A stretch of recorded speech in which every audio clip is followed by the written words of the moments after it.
Hi everybody, let's talk about the Black History Factor today. Today we are going to be talking about Althea Gibson, who is a legend in her own right, especially when it comes to tennis and just being a pioneer and a first of a lot of things. So Althea Gibson was born in South Carolina, though it was in Harlem, New York City where she first fell in love with tennis. Gibson had skill as well as various mentors throughout her tennis career that assisted in her becoming the first Black woman to win the U.S. Nationals, French Championship, and Wimbledon. Gibson also played golf later in life, paving the way for other African Americans and women in the sport. Here is a quote from her. She said that, "I want the public to remember me as they knew me, athletic, smart, and healthy. Remember me strong and tough and quick, fleet of foot and tenacious."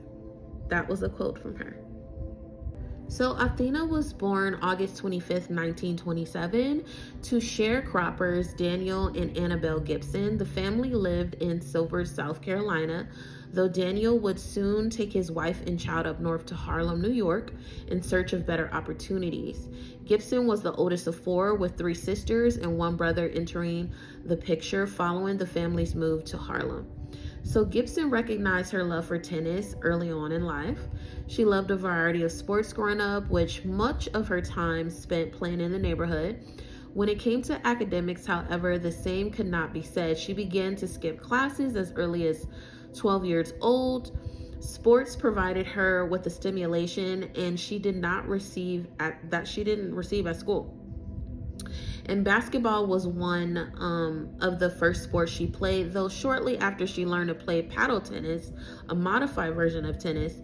She played in public recreation programs and eventually began to compete in tournaments such as the New York City's Women's Paddle Championship, where Gibson won at 12 years old, International Tennis Hall of Fame.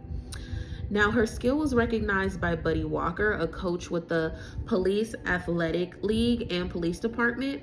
Walker introduced her to traditional tennis and took her to Harlem River tennis courts to try her hand at the sport. So as she progressed in tennis practice, Gibson excelled. Walker ultimately brought her to the Cosmopolitan Tennis Club in Harlem, where she had no shortage of support, as those were opportunities for her to gain a junior membership and lessons by club professionals. Greater Wilmington Sports Hall of Fame. Additionally, Gibson met another figure crucial to her journey at the time, her first tennis coach, Frederick Johnson. She then played in the American Tennis Association, also known as ATA, which is the oldest African American sports organization in the United States. Gibson was the #1 ATA player for 7 years in a row. At the age of 17, she had won her first junior national championship. She won again the following year. By the age of 18, she had dropped out of high school. Gibson won the New York State Championship 6 times between 1944 and 1950. And in 1947, she won the ATA National Women's title and will go on and have 10 consecutive wins the following year. So Gibson's talent garnished a lot of attention and prominent figures. In 1956, among Gibson many tennis players, African American physicians Dr. Hubert Eaton and Dr. Robert W. Johnson took notice of her passion for and mastery of the sport. Johnson mentored and supported her, while Eaton encouraged her to live with him in Wilmington, North Carolina. While there, she returned to high school and worked towards her degree. After earning her degree, she enrolled at Florida A&M University. In 1955, she honored her bachelor's from FAMU at the age of 27. Now, let's talk about breaking barriers. Within the world of Black tennis, Gibson dominated. However, in a country segregated by race, she was denied opportunities outside of the ATA that were afforded to white tennis players. Gibson was not the only one tired of the fact that she was barred from engaging in her craft on a larger scale. Others began to lobby on her behalf in 1950, with white tennis players such as Alice Marble and Sarah Plaffey advocating for her. Marble wrote in support of Gibson in American Lawn Tennis, proclaiming if Althea Gibson represents a challenge to the present crop of the players, then it's only fair that they meet this challenge on the courts.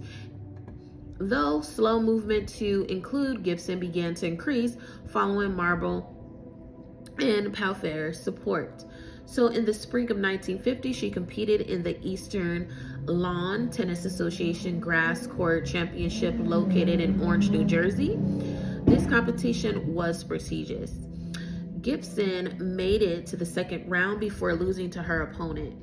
August of the same year, Gibson was permitted into the U.S. Nationals, where she made history as the first African American to compete. When asked how she felt about competing by her friend Sarah, Gibson confidently said, "I'm not afraid of any of these players." At the U.S. Nationals, she made it to the second round and competed against Wimbledon champion Louise Burrell. This match was marked by unfortunate events with torrential rain and a massive thunder and lightning storm. The match was postponed. Once resumed, Gibson was defeated. A year later, Gibson went international and competed in Montego Bay, Jamaica. That summer, she also became the first African American to play at Wimbledon, a tennis tournament that was founded in 1877. She lost, though the best of her tennis career was yet to come. She had so much to offer. So later in life, she was recognized through trophies and emphasized by other professional players. Life wasn't always smooth sailing for Gibson. Between the discrimination she faced and the financial hardship brought on following her career in tennis, Gibson was no stranger to struggle. She passed away in 2003 at the age of 76 while living in East Orange, New Jersey, due to respiratory failure. In the wake of her passing, her impact in the world of the sports can be seen directly by examining the careers of many players. Gibson contributions has also been recognized on a larger scale. She was named in the International Tennis Hall of Fame in 1971, the Women's Sports Hall of Fame in 1980, and the Black Athletes Hall of Fame in 1974. Additionally, in 2002, 143rd Street in Harlem was renamed Althea Gibson Way. A life-size statue of teenage Gibson is set to be placed at the end of the block. In 2025, a United States quarter depicting Gibson was entered into circulation as part of the American Women Quarters program. Her impact has been celebrated far and wide, though it is, in her words, that sum up her life and legacy best. "I always wanted to be somebody. If I made it, it's half because I was game enough to take a lot of punishment along the way, and half because there were a lot of people who cared enough to help me." So I hope you guys like this little history moment and spread the news.